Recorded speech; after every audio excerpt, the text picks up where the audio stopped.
Assalamualaikum warahmatullahi wabarakatuh. Jadi, pada kesempatan kali ini kita akan mempresentasikan program yang sudah kami buat, yaitu inovasi sistem penyeleksian menu berbasis teknologi untuk mempercepat layanan kasir. Nah, di sini sistem yang kami pilih itu adalah kasir pada kedai kopi. Sebelum itu, izinkan kami memperkenalkan diri. Kami dari kelompok 8, dengan saya sendiri, Nisrina Alia Imana Vera. Saya Noke Shilmi Putri. Saya Jessica Natasha Valen. Saya Zelfa Habibah Alta. Dan saya Rahma Konita Nugrahini. Lalu di sini kita memiliki daftar isi. Yang pertama ada laporan inti yang berisi latar belakang, dekomposisi sistem, abstraksi, pengenalan pola, dan algoritma. Ada juga kesimpulan, pembagian tugas kelompok, serta daftar pustaka. Pertama-tama izinkan saya menjelaskan untuk hasil tugas 1, yaitu latar belakang dan dekomposisi sistem. Mula-mula latar belakang kenapa kita memilih Aplikasi Assistant sebagai tugas besar kami. Jadi di Indonesia saat ini terjadi perkembangan industri kafe yang mengakibatkan kafe-kafe itu semakin mudah ditemui oleh masyarakat. Kemudian juga terjadi perubahan gaya hidup masyarakat. Masyarakat itu mulai sering melakukan yang namanya WFC atau work from cafe. Terus juga ada peningkatan konsumsi kopi di kalangan masyarakat. Kemudian ditambah dengan maraknya platform internet yang memungkinkan akses informasi ke kafe-kafe tersebut mudah, maka mudah terjadi viral yang mengakibatkan rawan lonjakan pengunjung. Nah, kalau terjadi lonjakan pengunjung, tentunya akan menghambat operasional. Tantangan operasional ini diantaranya ada antrian yang panjang, human error, dan ketidakakuratan pesanan.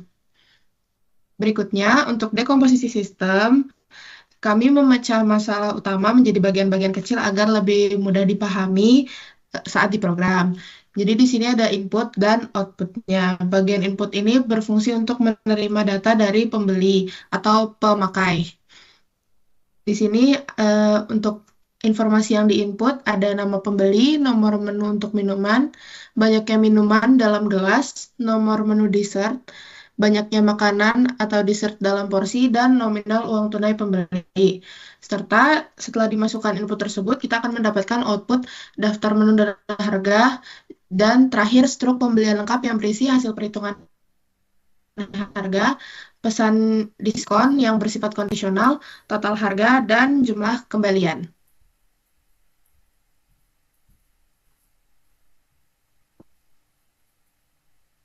Selanjutnya, saya akan menjelaskan mengenai tahap abstraksi dan juga pengenalan pola. Pada tahap abstraksi, kami menyederhanakan data yang digunakan hanya pada informasi yang relevan dengan tujuan utama kami, yaitu menghitung total harga pesanan pelanggan.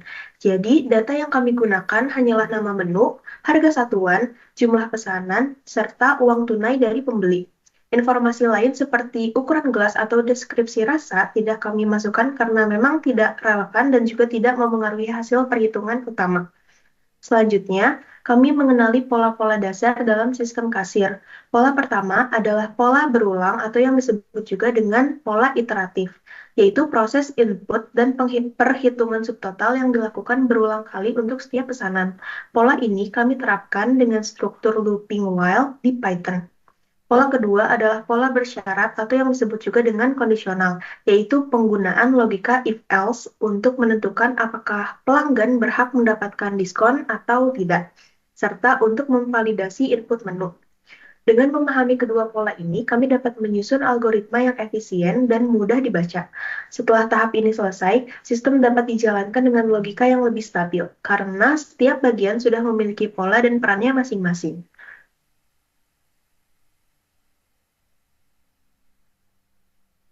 Selanjutnya, saya akan menjelaskan flowchart dari proyek kami. Sistem akan dimulai ketika pengguna mengklik tombol mulai, Lalu sistem akan menampilkan nama pembeli. Ketika pengguna sudah memasukkan nama pembeli, maka sistem akan menampilkan menu untuk dilihat oleh pembeli, dan selanjutnya sistem akan menampilkan pilihan pembeli akan membeli keduanya atau tidak. Jika iya, maka sistem akan menampilkan daftar menu minuman beserta harganya, lalu pembeli dapat memilih menu yang akan dipilih dan menentukan jumlah gelas minuman yang akan dipesan. Selanjutnya, sistem akan menampilkan daftar menu dessert beserta harganya, dan pembeli dapat memilih menu dessert beserta menentukan jumlah porsi dessert yang akan dipesan. Namun, jika pembeli tidak membeli keduanya, maka sistem akan menampilkan pilihan apakah pembeli membeli dessert atau tidak. Jika iya, maka sistem akan menampilkan daftar menu dessert beserta harganya.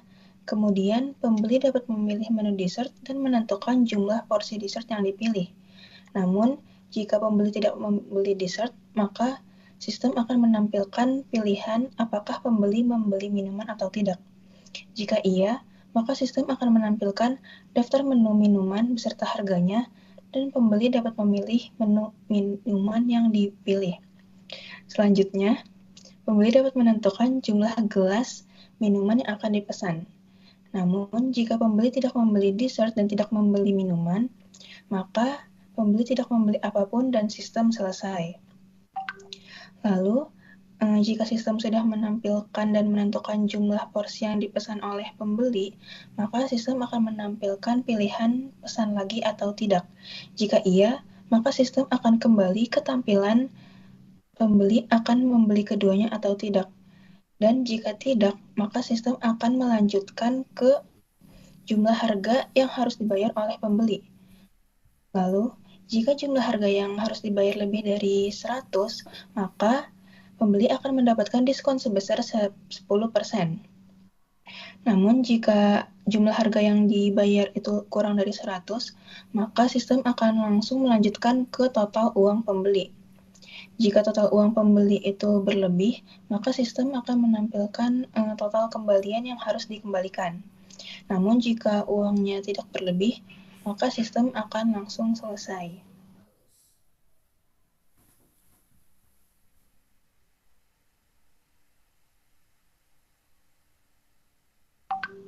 Selanjutnya kami memiliki pseudocode dari sistem kasir tersebut.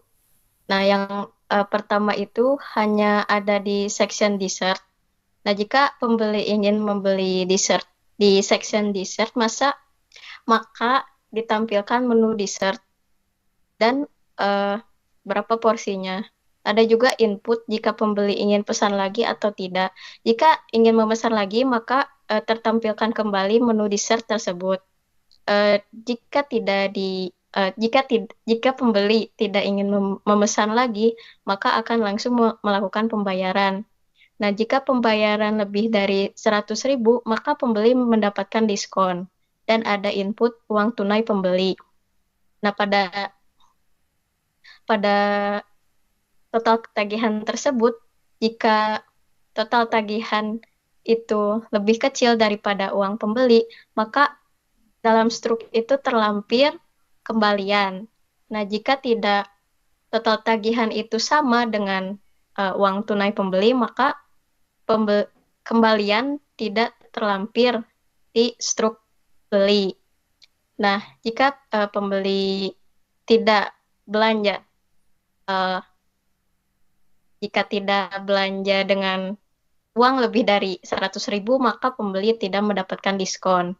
Namun untuk kembalian sama dengan sebelumnya, ada terlampir kembalian dan juga tidak terlampir. Tidak terlampir kembalian itu maksudnya adalah kembaliannya bernilai 0. Nah, untuk section minuman sendiri itu sama dengan section dessert. Namun bedanya ini ketika pembeli ingin membeli di section minuman, maka yang tertampilkan adalah menu minuman. Nah, jika ingin membeli lagi, maka yang tertampilkan adalah menu minuman. Oke.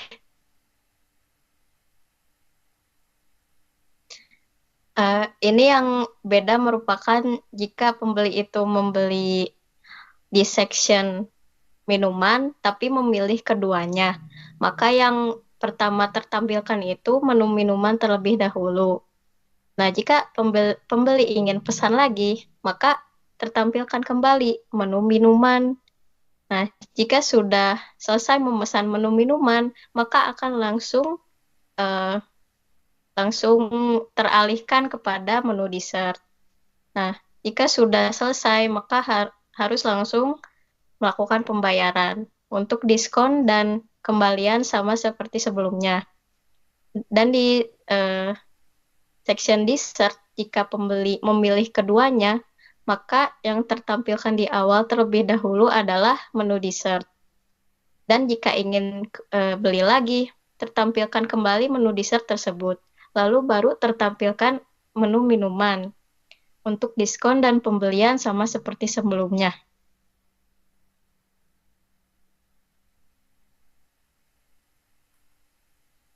Lalu selanjutnya, saya akan menjelaskan mengenai program codingan yang telah kami buat.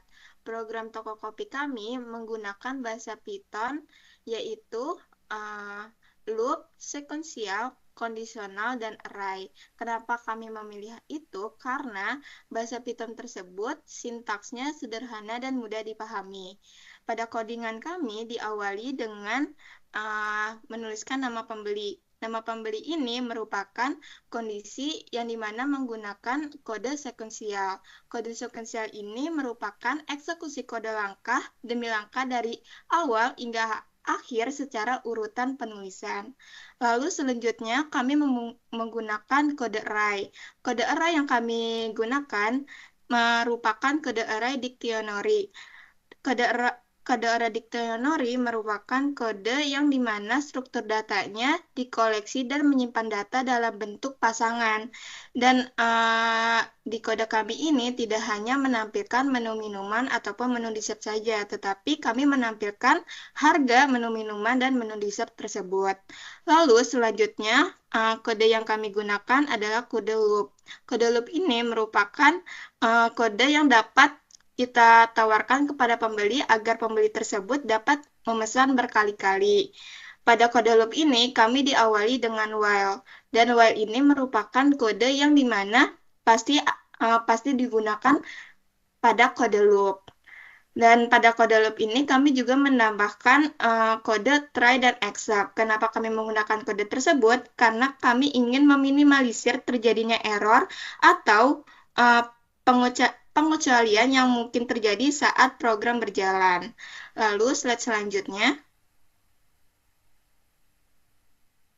Slide selanjutnya kami juga menambahkan kondisional yang dimana apabila pembeli membeli pesanannya melebihi 100.000, maka pembeli tersebut dapat mendapatkan diskon 10%.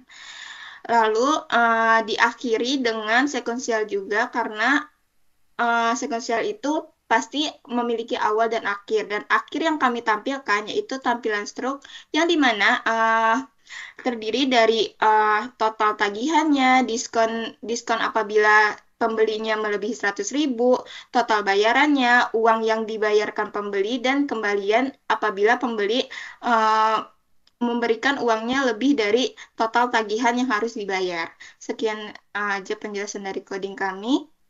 Selanjutnya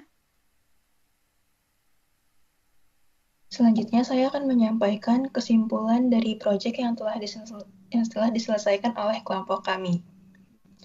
Berdasarkan hasil pemrograman Python Coffee Kasir Assistant, dapat disimpulkan bahwa penggunaan algoritma dan bahasa pemrograman dalam sistem kasir dapat membantu mempermudah proses transaksi serta meminimalisir kesalahan manusia. Dengan menggunakan struktur algoritma yang terdiri dari input, proses, dan output, program ini mampu menghitung total pembayaran pelanggan berdasarkan data pesanan yang mencakup nama menu, jumlah item, dan harga satuan. Sehingga proses transaksi dapat tercatat dengan baik dan waktu pelayanan menjadi lebih efisien. Secara umum, Proyek ini menunjukkan penerapan nyata dari berpikir komputasional, yaitu melalui dekomposisi sistem, abstraksi data, pengenalan pola perulangan dan kondisi, serta penerapan algoritma dalam bentuk program Python. Program ini masih dapat dikembangkan lebih jauh lagi untuk menghasilkan sistem yang lebih baik lagi, misalnya dengan menambahkan sistem login kasir, penyimpanan digital, hingga integrasi pembayaran non-tunai agar lebih menyesuaikan zaman terkini. Dengan adanya sistem seperti ini, kami berharap pelayanan di kasir dalam sektor usaha kuliner bisa menjadi lebih baik lagi, lebih efisien, serta profesional.